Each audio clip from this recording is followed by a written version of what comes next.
Breaking news చూస్తున్నాం. దేశంలో జనగణనపై కేంద్రం కీలక ప్రకటన చేస్తుంది. దేశవ్యాప్తంగా ఏప్రిల్ 1 నుంచి జనగణన 2027 ప్రక్రియ ప్రారంభించనున్నట్లు ప్రకటించింది. మొదటి దశలో భాగంగా అధికారులు గృహగణన చేపట్టనున్నారు. అయితే సెన్సస్ నిబంధనల్లో కేంద్రం కీలక మార్పులు చేస్తుంది. సహజీవన జంటలకు కుటుంబ హోదా ఇవ్వనున్నారు. చాలా కాలంగా కలిసి ఉంటున్న వారిని ఇకపై ఒకే కుటుంబంగా గుర్తించాలని నిర్ణయించారు. మొబైల్ యాప్ ద్వారా ఇంటింటికి వెళ్లి గృహ వివరాలు సేకరించనున్నారు.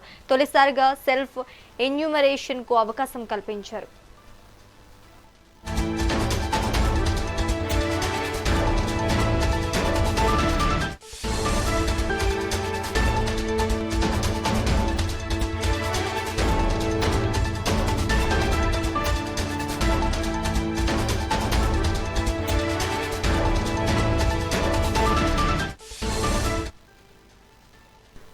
దేశంలో జనగణనపై కేంద్రం కీలక ప్రకటన చేస్తుంది. దేశవ్యాప్తంగా ఏప్రిల్ 1 నుంచి జనగణన 2027 ప్రక్రియ ప్రారంభించినట్లు ప్రకటించింది.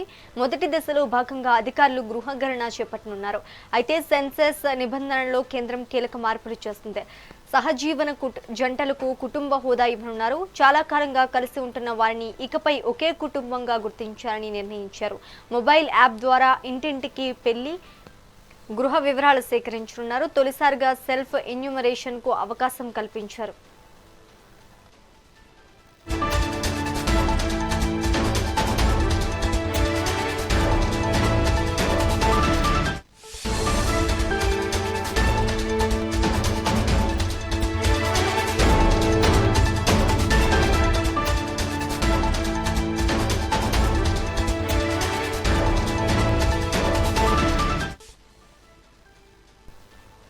బీఆర్ఎస్ వర్కింగ్ ప్రెసిడెంట్ కేటీఆర్ మాట్లాడుతున్నారు. ఇప్పుడు అలా చూద్దాం.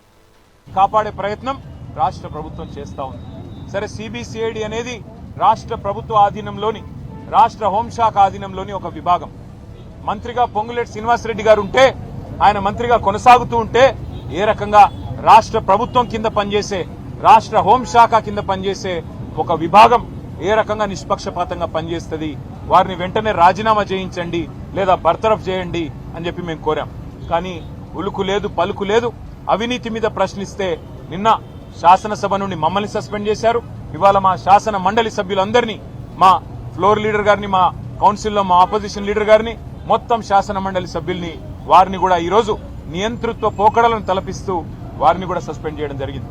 అందుకే ఇవాళ ఈ రాష్ట్ర ప్రథమ పౌరుడైన గవర్నర్ గారి దగ్గరికి మేము వచ్చి 100 కోట్లు ఎట్లా ఈ ప్రభుత్వంలోని ఒక పెద్దలు కొల్లగొడతా ఉన్నారు, ప్రభుత్వ పెద్దలే గద్దలుగా మారితే రక్షకులే భక్షకులైతే సామాన్యుడికి దిక్కెవరు, అందుకే మీరు ఇంటర్వ్యూని కండి, మీరు ఈ ప్రభుత్వం ఏదైతే ఉన్నదో మీ పేరు మీదే నడుస్తోంది, కౌన్సిల్ ఆఫ్ మినిస్టర్సే మీ పేరు మీద ఉన్నది, కాబట్టి మొత్తంగా మీరు వెంటనే జోక్యం చేసుకుని ఈ మంత్రి గారిని బర్తరఫ్ చేయాలని చెప్పి గవర్నర్ గారిని డిమాండ్ చేశాము.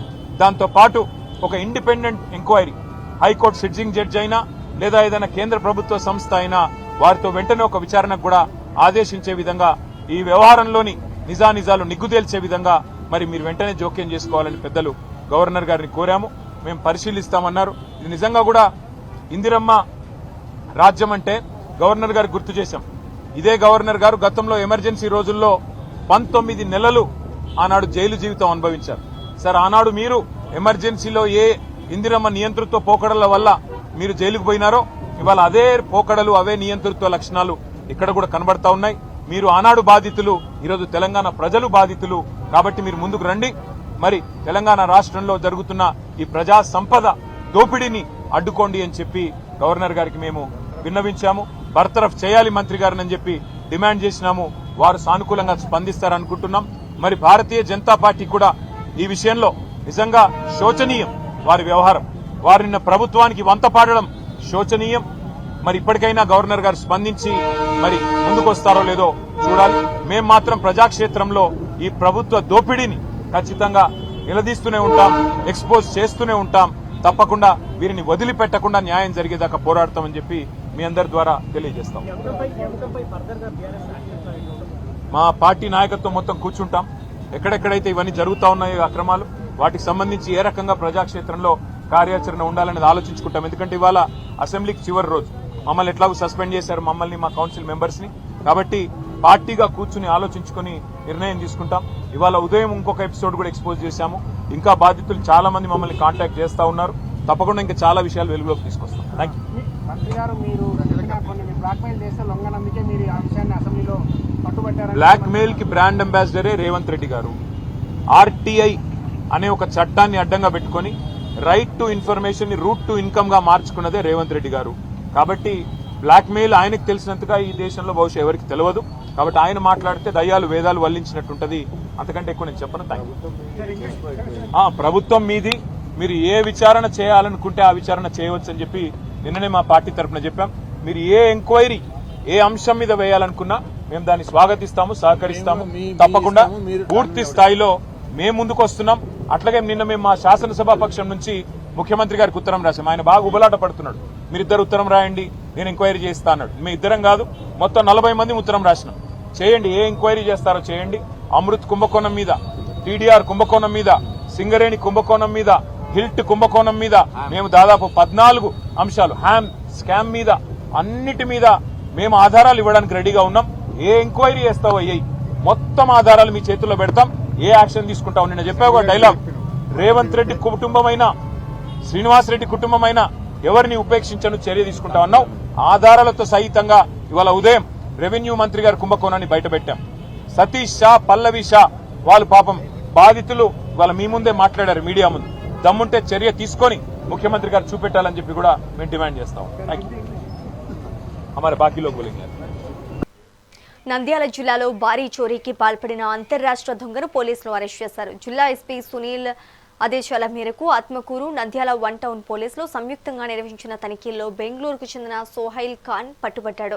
నిందితుడి నుండి సుమారు 65 లక్షల విలువైన 42 తులాల బంగారం ఆభరణాలను స్వాధీనం చేసుకున్నారు. పగటిపూట కన్నపు దొంగతనాలకు పాల్పడుతున్న ఈ నిందితులపై గతంలోనూ పలు కేసులు ఉన్నట్లు పోలీసులు గుర్తించారు. చాకచక్యంగా వ్యవహరించి నిందితుడిని పట్టుకున్న పోలీసు బృందాన్ని ఎస్పీ ప్రత్యేకంగా అభినందించారు.